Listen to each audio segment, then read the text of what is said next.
Bismillahirrahmanirrahim. Assalamualaikum warahmatullahi wabarakatuh.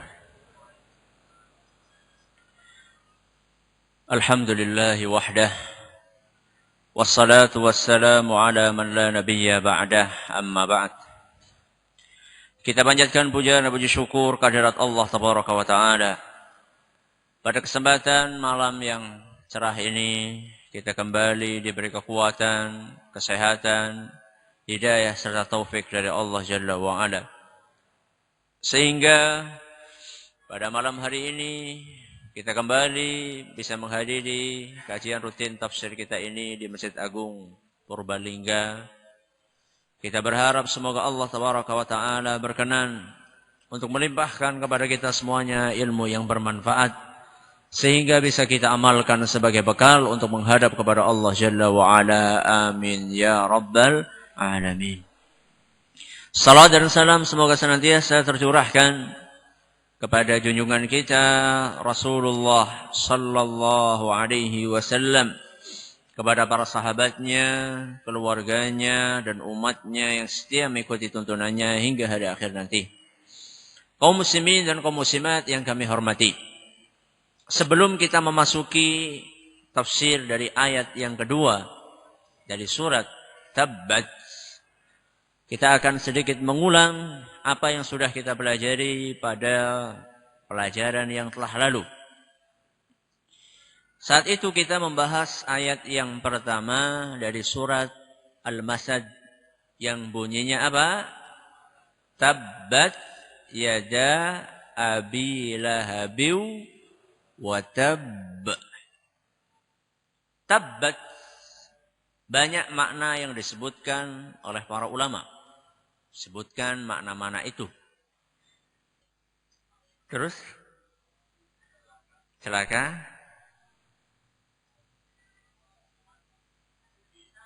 Ruki. Ada berapa kemarin? 5, 1, 2, 3, 4, 5, 6, 7. Kita sebutkan 7. Siapa yang bisa nyebutkan 7-7-nya? Ya.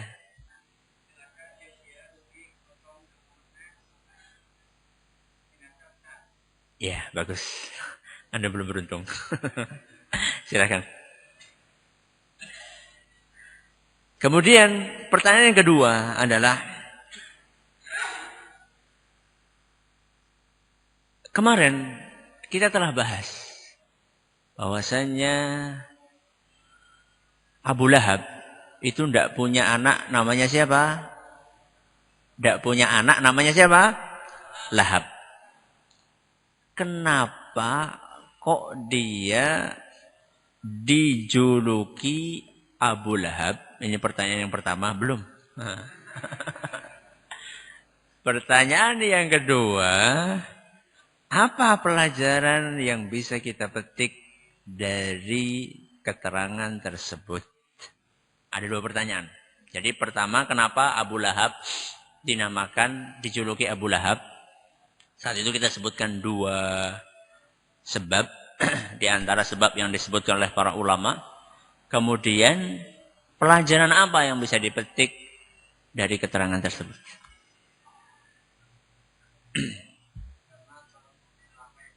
Ya, pertama,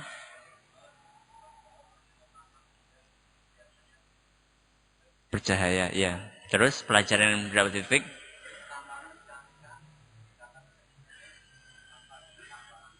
Bagus, silakan. Pertanyaan berikutnya.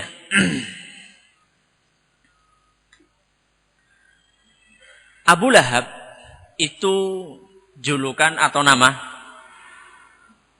Julukan. Pertanyaannya, siapa namanya dan nanti dulu, siapa namanya dan pelajaran apa yang bisa kita petik dari hal tersebut? Ya. Abdul Uzza. Ya, terus pelajarannya?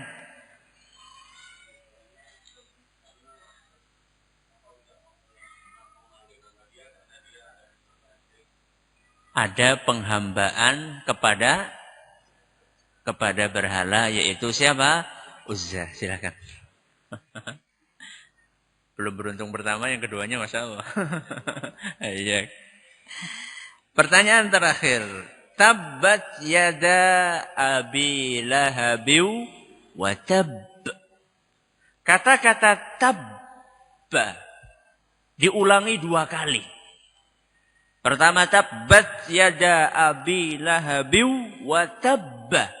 2 kali diulang. Apa bedanya antara tabba yang pertama dengan tabba yang kedua? Ya.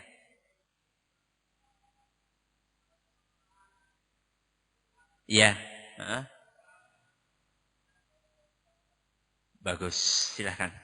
Tabba yang pertama adalah doa agar dia apa? Celaka. Sedangkan tabba yang kedua adalah apa? Berita bahwasanya doa tersebut sudah dikabulkan oleh Allah Subhanahu wa taala. Sekarang kita masuki ayat yang kedua. Para hadirin hadirat yang kami hormati, segenap pendengar Radio Roja di Jabodetabek, Bandung, dan juga para pendengar radio As-Sunnah FM di Cirebon, Bas FM di Solo Tigo dan sekitarnya. Ayat yang kedua dari surat Tabbat itu bunyinya adalah apa? Ma aghna anhu maluhu wa ma kasab. Siapa yang tahu artinya?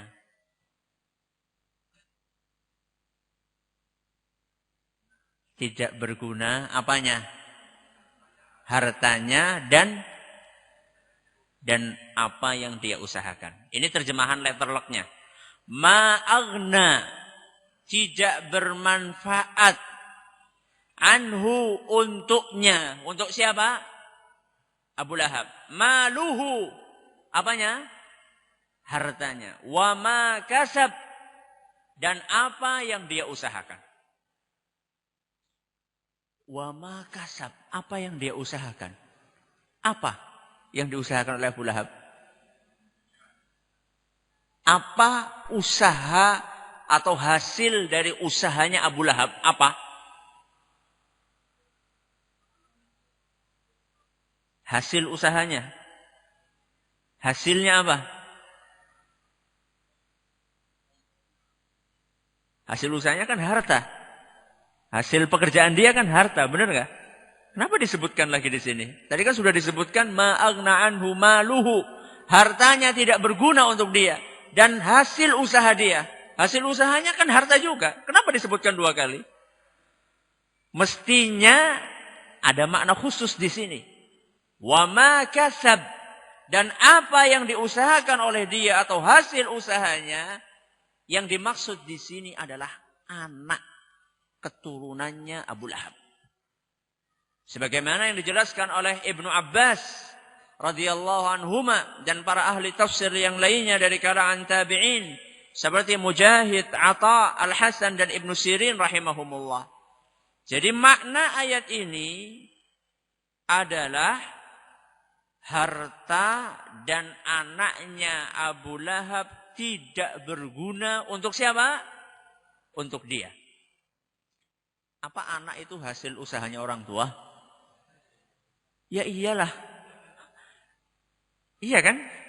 Iya enggak? Iya. Adanya anak kan karena pekerjaan siapa? Orang tua. Gotong royong antara bapak dengan siapa? Dengan ibu. Benar kan? Iya benar. Makanya dalam sebuah hadis yang diriwayatkan oleh Imam Abu Dawud dari Aisyah radhiyallahu anha, dan hadis ini dinilai sahih oleh Imam Ibnu Hibban, Rasulullah sallallahu alaihi wasallam bersabda, "Inna min atyabi ma akala ar-rajulu min kasbihi." Salah satu makanan terbaik yang dimakan oleh seseorang adalah makanan hasil pekerjaan dia sendiri. Hasil usaha dia sendiri. Jadi kalau panjenengan pengen tahu makanan paling enak, yang panjenengan makan adalah hasil apa? Hasil keringat sendiri. Itulah yang paling enak. Bukan hasil apa? Bukan hasil minta-minta. Walaupun ketika minta dapatnya soto, bakso, gulai. Sedangkan hasil pekerjaan sendiri bisanya apa? Kangkung, tempe, tahu. Lebih enak yang mana?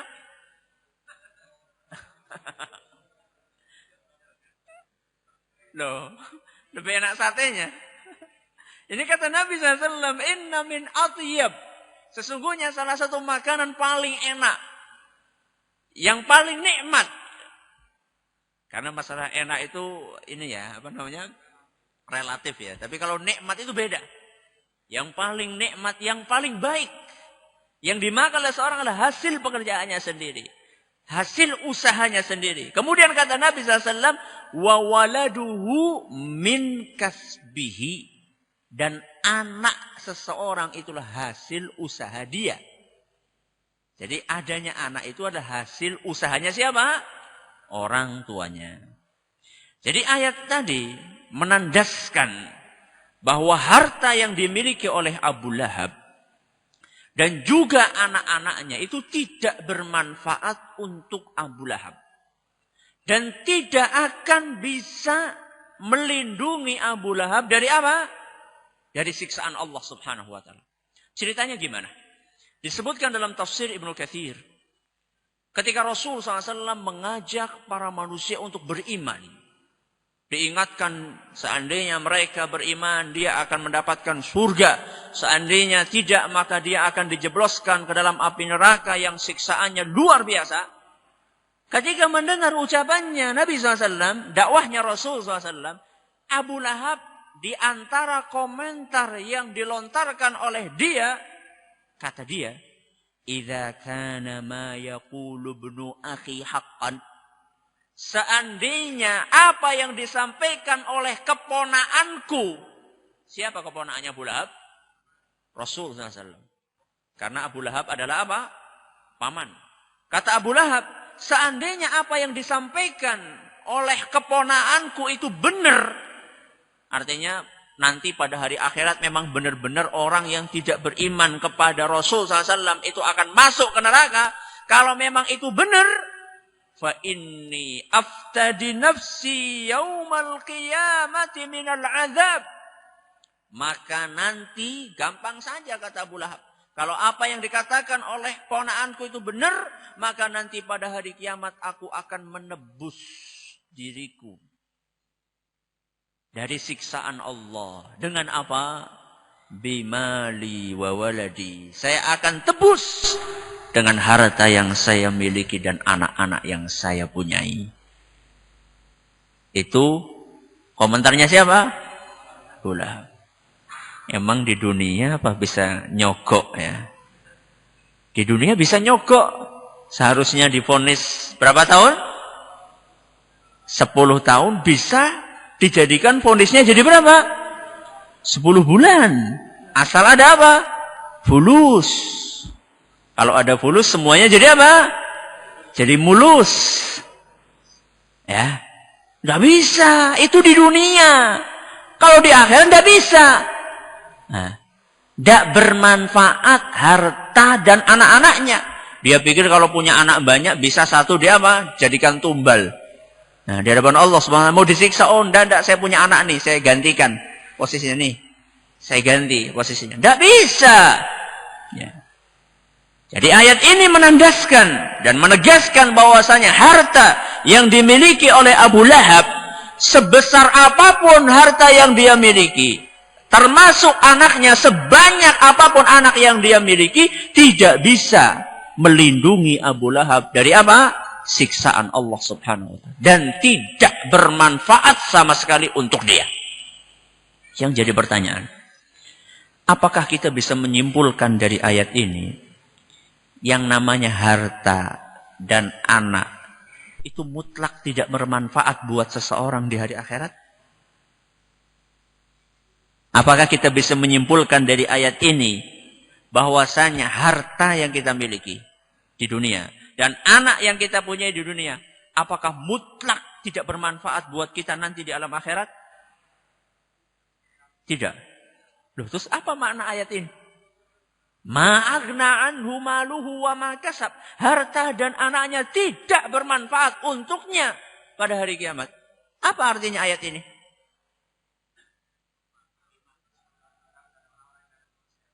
Bagus. Jawabannya tergantung orangnya. Karena Allah di sini berbicara tentang harta dan anaknya siapa? Abu Lahab. Jadi yang sedang dibahas dalam ayat inilah Abu Lahab. Bukan kok kemudian setiap harta dan keturunan yang kita miliki tidak bermanfaat untuk kita sama sekali. Oh tidak, tergantung apa? Tergantung orangnya.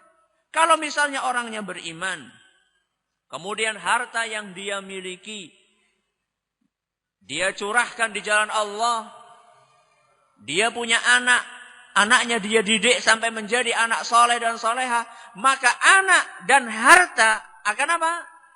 Bermanfaat pada hari kiamat. Tapi kalau tidak, maka nasibnya tidak jauh berbeda dengan siapa? Abu Lahab. Ya, makanya hati-hati. Panjenengan mendapatkan harta di dunia ini bukan tidak ada pertanggungjawabannya. Jadi ketika Allah Subhanahu wa taala memberikan harta kepada kita sekecil apapun harta yang kita miliki, itu ada pertanggungjawabannya. Makanya dalam Al-Qur'an surat At-Takatsur ayat 8. Surat apa?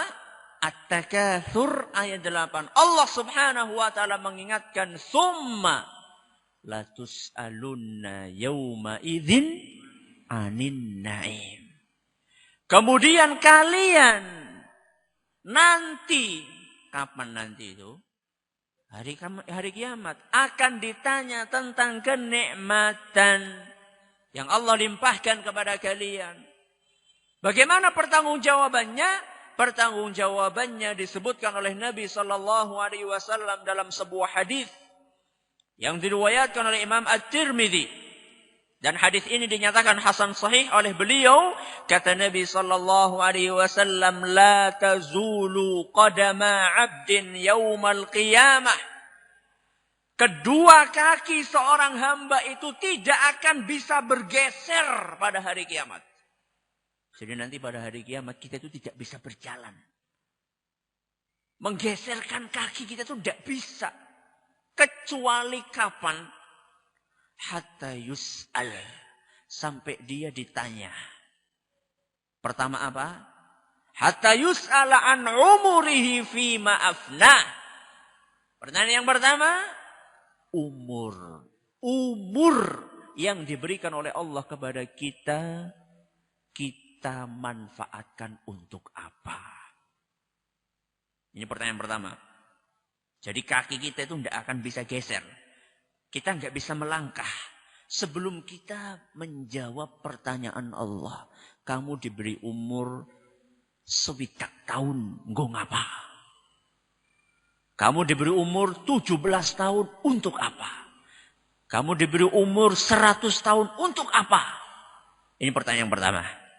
Pertanyaan yang kedua, wa an ilmihi fima fa'al. Pertanyaan yang kedua adalah ilmu yang kamu dapatkan itu sudah diamalkan atau belum? Wah, ini hadis paling abot untuk para ustadz, para kiai, para ulama. Jadi jangan dipikir nek dadi ustadz gue terus apa? Penak, waduh, jan. Abot, mergane apa? Tuntutannya lebih apa? Lebih banyak. Tapi bukan berarti jangan cita-cita jadi tidak usah takut cita-cita jadi apa? Ustaz. Kenapa? Kalau jadi ustaz dan dia mengamalkan ilmunya, ganjarannya gede banget. Ya. Jadi tetap ada resikonya. Ya, tetap ada resikonya. Ini pertanyaan yang kedua. Pertanyaan yang ketiga, wa'an malihi. Tentang hartanya. Nah sekarang harta ini pertanyaannya lebih detail. Apa pertanyaannya? Min ainak tasabahu. Dari mana dia dapat? Sumbernya dari mana? Wa fima anfaqah. Dan dia gunakan untuk apa? Ini bedanya. Kalau harta pertanyaannya dua sisi. Inputnya dari mana? Outputnya untuk apa? Debet sama apa? Kredit. Jadi kalau orang kaya, angel, nggak bergerak-gerak, kakinya nggak geser-geser. Kenapa? Karena pertanyaannya banyak. Duitnya dari mana? Untuk apa? Dan yang ditanya setiap sen, bukan setiap rupiah, setiap sen yang masuk ke kantong dia dari mana? Setelah masuk ke kantong untuk apa? Itu pertanggungjawabannya pada hari kiamat. Yang keempat apa? Wa an jismihi fima ablah. Dan tubuh yang Allah berikan kepada dia, dia gunakan untuk apa? Diberi tubuh yang kekar untuk apa? Untuk pamer? Untuk dipamerkan kepada orang-orang? Atau untuk nakut-nakuti orang? Atau dia gunakan untuk membantu orang lain? Kecantikan yang Allah berikan kepada dia, dia gunakan untuk menggoda laki-laki, dipamerkan ke laki-laki yang ada di jalan. Atau dia khususkan untuk suami tercinta. Itu nanti akan ditanya oleh Allah Subhanahu wa ta'ala. Jadi pertanggungjawaban harta adalah apa? Akan ditanya dari mana sumbernya, untuk apa. Nah, kalau misalnya seorang hamba memanfaatkan harta itu untuk berinfak di jalan Allah, maka harta tersebut akan bermanfaat untuk orang itu di akhirat. Jadi Abu Lahab, hartanya tidak digunakan untuk infak di jalan Allah. Makanya hartanya apa? Tidak bermanfaat. Tapi kalau orang yang menginfakkan hartanya di jalan Allah, walaupun harta yang diinfakkan sedikit, itu akan bermanfaat. Makanya kata Nabi SAW dalam sebuah hadis yang diriwayatkan oleh Imam Bukhari dan Muslim, beliau bersabda, ittaqun nar. Peliharalah, lindungilah, bentengilah tubuh kalian dari api neraka. Bentengilah tubuh kalian dari api neraka. Pakai apa wahai Rasul? Kata beliau, walau bisyikki tamrah. Walaupun benteng itu bentuknya hanya dengan infak kurma separuh. Subhanallah. Infak apa? Kurma separuh. Kurma separuh sih regane pira? Mendoan separuh lah ya. Mendoan sih pira? 100 perak. Kita lagi makan, lawe kur mendoan siji, saking orang ada duit. Segak mendoan, kok ada pengemis datang? Pak aku rung madang jan babar belas. Priwe jenengan? Ya, lawe kur mendoan siji, masa enggane diparo. Itu kalau kita mau saat itu kita paro, walaupun kita saat itu juga butuh, kemudian kita infakkan, insya Allah itu akan membentengi kita dari apa? Api neraka. Wah, enak ya. Infak ekor mendoan separuh ya. Ingat Nabi berkata, walaupun.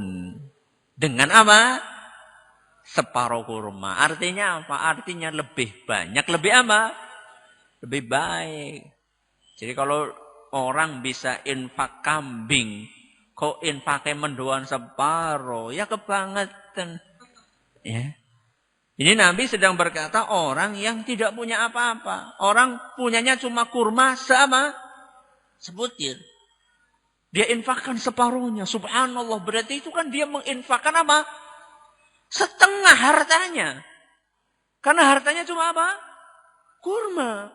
Jadi kalau orang yang punya sapi 100, itu posisinya orang tadi itu seperti ya. Kalau ada orang hartanya cuma kurma separuh. Kemudian cuma kurma 1 biji. Kemudian dia paruh setengahnya dia infakkan. Itu posisinya seperti orang punya 100 sapi. Dia infakkan berapa? 50. Itu harganya. Ya. Ya karena dia nggak punya harta cuma apa? Cuma kurma 1. Jadi jangan dipahami dari hadis inilah ngesuk kurma separotok. Jangan. Jadi tergantung bagaimana apa? Kekayaan yang kita miliki. Saya heran ya dengan sebagian orang yang nimbun hartanya. Mungkin dibagi 7 keturunan masih cukup.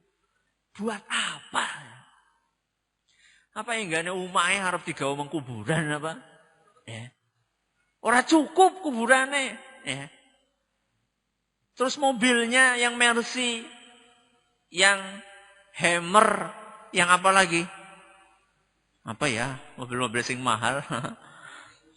Ferrari apa yang gak harus digawa kuburan? Ya. Terus apa sih manfaat ukhrawi yang akan didapatkan oleh dia dari harta itu?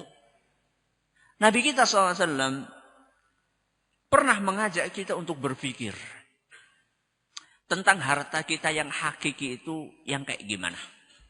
Dalam sebuah hadis yang diriwayatkan oleh Imam Bukhari, kata Nabi SAW, ayyukum malu warithihi ahabbu ilaihi min malihi.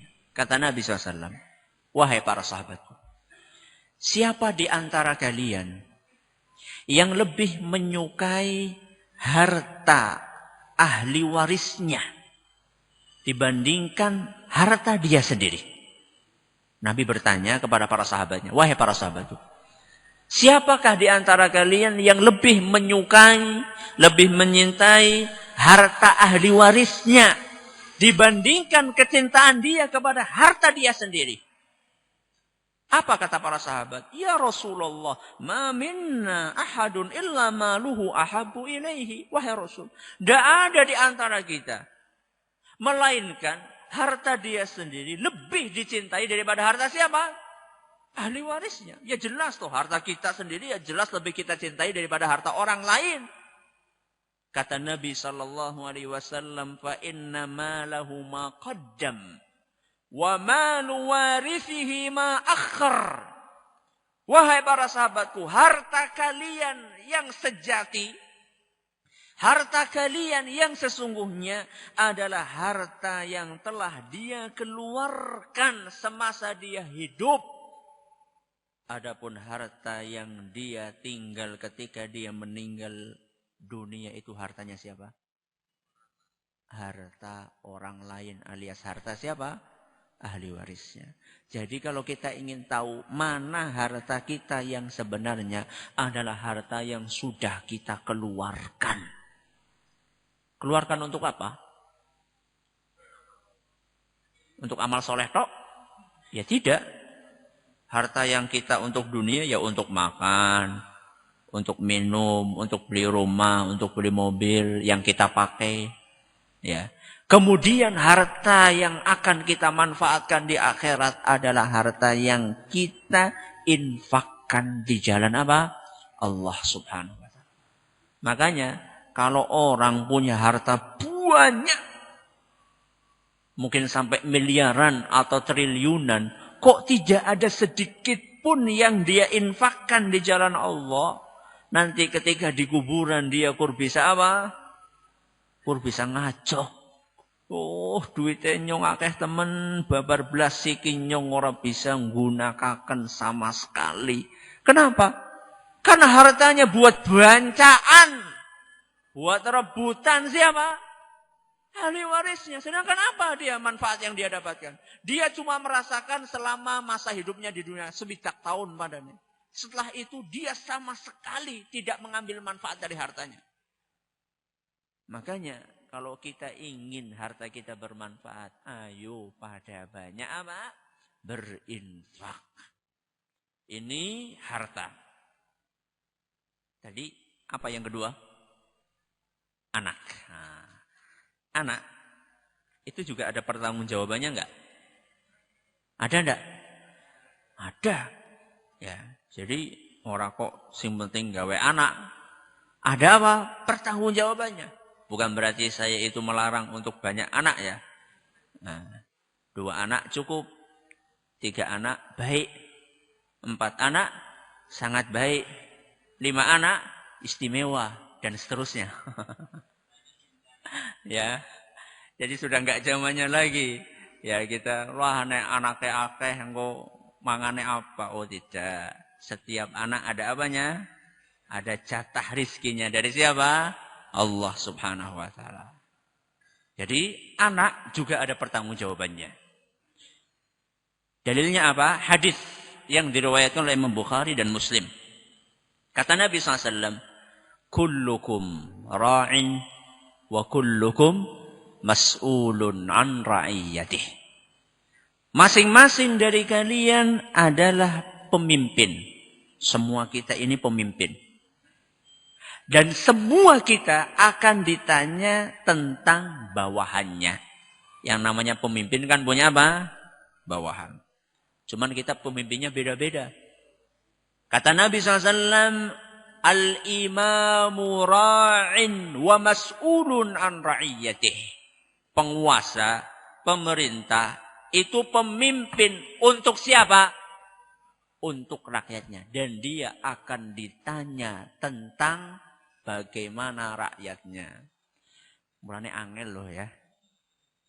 Jadi pemimpin, penguasa itu angel. Ya. Makanya tidak usah berlomba-lomba berebut untuk mengejar kursi panas. Karena pertanggungjawabannya apa? Abot. Lah wong ngurusi keluarga dewek be angel apa maning ngurusi keluarga siapa? Ya tergantung. Kalau presiden berarti senegara. Nek gubernur seprovinsi.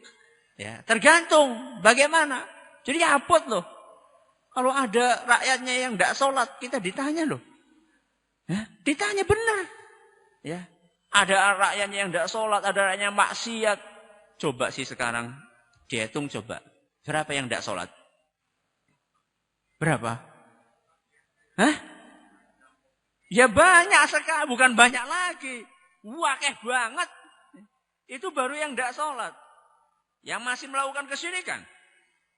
Nah, yang masih terjerumus kepada maksiat. Itu semuanya akan ditanya. Makanya tidak usah rebutan apa? Kursi panas, jangan. Abot. Ya. Ini. Kemudian kata Nabi SAW. Yang kedua. Warrajulu ra'in fi ahlihi. Wahuwa mas'ulun an ra'iyyatih. Dan laki-laki. Itu adalah pemimpin. Buat siapa? Keluarganya. Dan dia akan ditanya bagaimana amanah yang Allah limpahkan kepada dia. Ya, bapak-bapak yang sudah punya istri, kalau istri jenengan belum sholat sampai sekarang, cepat-cepat dijak sholat. Kalau tidak nanti pertanggungjawaban jenengan abot. Kalau istri jenengan belum kudungan, pak, itu tanggung jawabin jenengan. Ya, jangan dibiarkan. Nah, karena itu pertanggungjawaban abot pada hari kiamat. Terus wanita. Kata Nabi SAW, wal mar'atu ra'iyatun fi baiti zawjiha wa mas'ulatun an ra'iyatiha. Adapun wanita itu pemimpin di rumah siapa? Suaminya.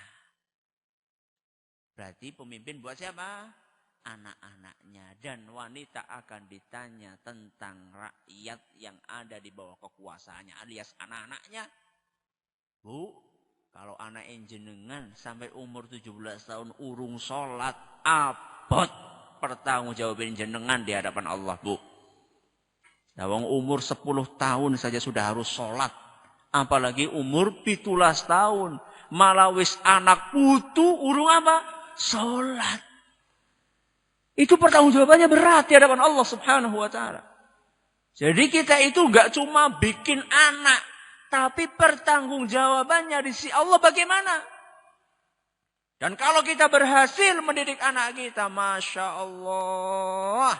Kata Nabi SAW dalam sebuah hadis yang diriwayatkan oleh Imam At-Tirmidzi. Dan hadis ini dinyatakan hasan sahih oleh beliau. Idza matal insanu inqata amaluhu illa min salasin. Kalau manusia meninggal seluruh amalannya putus kecuali berapa? 3. Yang pertama apa? Shadaqatun jariyah. Sedekah nopo? Jariyah. Macam-macam sedekah jariyah. Bisa dalam bentuk masjid, bisa dalam bentuk pesantren, bisa dalam bentuk mushaf Al-Quran, bisa dalam bentuk buku, ya, bisa dalam bentuk majalah Islami, ya. Ini sedekah apa? Jariyah.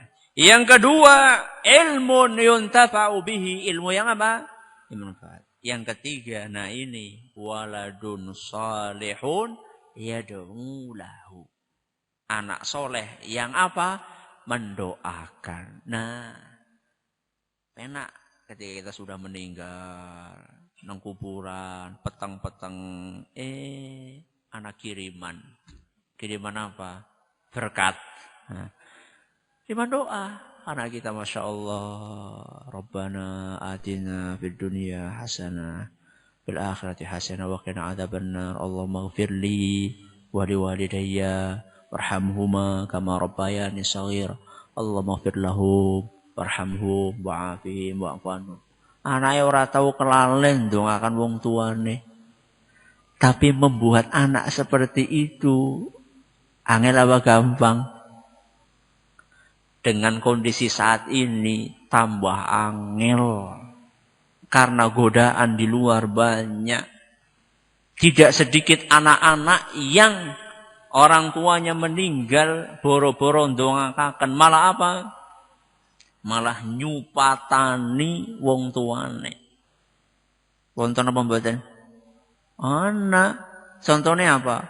Ramane biyunge mati, anake malah nyupatani. Wah, ramane karo biyunge mati ora ninggali apa-apa. Malah ninggali utang. Itu kan nyupatani ya. Kurang ajar ramane karo biyunge, subhanallah. Ya coba anak bisa seperti itu usahanya siapa? Hasil usahanya orang tua. Jadi kalau misalnya kita ingin anak kita itu mau mendoakan kita, ini kita harus berusaha. Sejak kecil sudah kita didik masalah sholat, masalah ibadah, masalah akhlak. Memang capek. Ya tidak ada hidup di dunia itu mesti apa? Mesti capek. Cuman kan buahnya kan luar biasa. Anak terus mendoakan kita. Giliran kita sudah masuk ke kuburan, kita masih terus mendapatkan doa dari anak kita. Loh Ustaz, kalau misalnya kita punya anak, kita belum meninggal malah anaknya apa? Meninggal duluan. Baru umur 1 tahun, bahkan mungkin baru di apa? Baru ceprot langsung apa? Langsung meninggal. Itu gimana Ustaz? Apa kita bisa memetik manfaatnya? Bisa. Syaratnya kalau jenengan beriman. Syaratnya kalau jenengan apa? Beriman. Apa? Dikisahkan. Ada seorang tabi'in.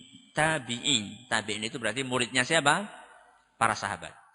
Seorang tabi'in bernama Abu Hassan Al-Basri. Dia kehilangan 2 anak. Jadi anaknya masih kecil-kecil meninggal. Berapa? 2. Suatu hari dia bertemu dengan Abu Hurairah. Abu Hurairah siapa? Sahabat Nabi SAW. Dia ngadu kepada Abu Hurairah. Apa isi aduannya? Innahu qad mata li ibnani. Fama anta bimuhaddithi an Rasulillah sallallahu alaihi wasallam bihadithin tutayyibu bihi anfusana an mautana. Wahai Abu Hurairah, saya ini kehilangan 2 anak masih kecil-kecil. Kira-kira apa hadis Nabi SAW yang bisa engkau sampaikan kepadaku, yang bisa menghibur hatiku atas musibah yang menimpaku? Jadi gitu ya, hiburannya para tabi'in, para sahabat Nabi itu apa? Hadis. Kalau kita hiburannya apa? Lengger. Hiburannya para sahabat Nabi apa? Hadis Nabi SAW. Jadi ketika mendengar hadis itu hatinya tenang. Apa kata Abu Hurairah? Naam, iya. Saya akan sampaikan hadis yang aku dengar dari Nabi SAW. Apa hadisnya? Sigharuhum da'amisul jannah. Anak-anak kecil yang meninggal milik orang-orang yang beriman itu nanti akan menjadi penghuni surga. Anak-anak kecil yang meninggal, miliknya siapa? Orang beriman, nanti pada hari kiamat akan menjadi penghuni apa? Surga. Apa yang dilakukan oleh anak tersebut? Yatalaqqa ahaduhum abahu au qala abawaihi. Setelah dia masuk surga, begitu orang tuanya datang, anak-anak tersebut akan langsung menyambut orang tuanya. Apa yang dilakukan oleh anak tersebut? Kata beliau, fayakhudhu bisawbihi. Anak tersebut akan memegang erat baju orang tuanya. Jadi bajunya itu dicekeli seret sama siapa? Sama anaknya. Fala yatanaha. Dan pegangan itu tidak akan dilepas hatta yudkhilahu Allahu wa abahul jannah. Sampai Allah berkenan untuk memasukkan kembali anak itu dan orang tuanya kemana? Surga. Hadis riwayat Muslim. Ini hiburan. Makanya Abu Barzah atau Abu Hassan Al-Basri begitu mendapatkan hadis ini langsung apa? Nyos. Nah, ya Allah, alhamdulillah. Ya, muka-muka anakku apa? Bisa menggeret orang tuanya kemana? Surga. Tapi syaratnya wong tuane kudu apa? Yang beriman. Nek ora sembahyang, syirik. Ya gimana? Ya. Ini hadis Nabi SAW. Jadi kesimpulannya, harta dan anak itu akan bermanfaat kalau apa? Kalau diinfakkan di jalan Allah dan anaknya menjadi anak yang apa? Soleh dan soleha. Kalau tidak, ya nasibnya mirip dengan siapa? Abu Lahab. Na'udzu billahi min dzalik. Silahkan, ada yang bertanya? Bagaimana seandainya kita berhadapan dengan masyarakat yang masih kental dengan amalan-amalan yang enggak ada tuntunannya dari Rasul SAW? Apakah kita akan larut atau kita tetap bertahan dengan prinsip? Jawabannya tetap bertahan dengan prinsip. Tetap bertahan dengan apa? Prinsip. Cuma usahakan bisa menetralisir dengan apa? Dengan perilaku yang apa? Yang baik kepada siapa? Masyarakatnya. Ini yang sering sekali saya ingatkan. Berpegang sama prinsip harus. Tapi bermasyarakat dengan cara yang baik juga apa? Harus. Ada sebagian orang bermasyarakat tapi tenggelam. Meninggalkan prinsip. Ada sebagian orang berpegang prinsip tapi tidak apa? Ramah. Maka usahakan bisa menggabungkan antara dua itu. Puasa 10 hari Dzulhijjah disunahkan. Saya masih punya utang di Ramadan kemarin, terus bagaimana? Apakah boleh niatnya dibarengkan? Sebaiknya dibayar dulu apanya? Puasa Ramadannya itu karena apa? Itu hukumnya apa? Wajib, sedangkan ini hukumnya apa? Sunnah. Itu seperti itu. Jadi sebaiknya dirampungkan dulu puasa utangnya, kemudian baru berpuasa di bulan Dzulhijjah. Ini bukan sampai tanggal 10 ya, tapi dari tanggal 1 sampai tanggal berapa? 9, tanggal 10 tidak boleh. Dulu anak saya masih sholat, tapi setelah diperingati orang, setelah diperingati atau dinikahi, setelah diperingati orang dia tidak sholat, apakah ini masih jadi tanggung jawab orang tua? Ini bukan dinikah ya. Ya kalau misalnya dulunya sholat kemudian enggak sholat, ya orang tua tetap wajib untuk apa? Untuk menasihati anaknya. Kalau dia sudah nikah ya sudah nikah, maksudnya anak perempuan ya itu walaupun berpindah kewajibannya kepada siapa? Kepada suaminya, tapi tetap ya tidak ada salahnya orang tua ikut apa? Menasihati. Apakah ada dalil syar'i mengenai menghajikan, berinfak dan bersedekah atas nama orang tua yang sudah meninggal? Ada. Hadisnya sahih, jadi tidak masalah menghajikan, berinfak atau bersedekah. Kalau menghajikan ini tidak wajib kecuali seandainya orang tuanya apa? Semasa hidupnya sempat apa? Bernazar. Sempat apa? Bernazar. Kalau bernazar ini apa?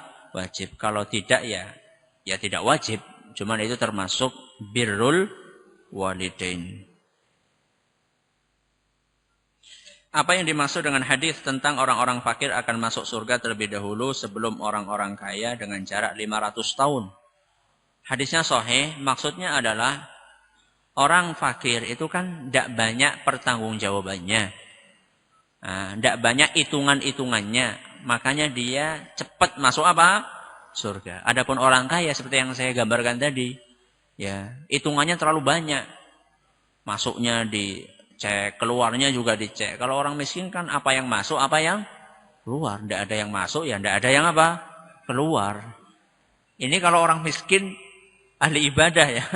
Orang miskin, orang sholat ya berbaik.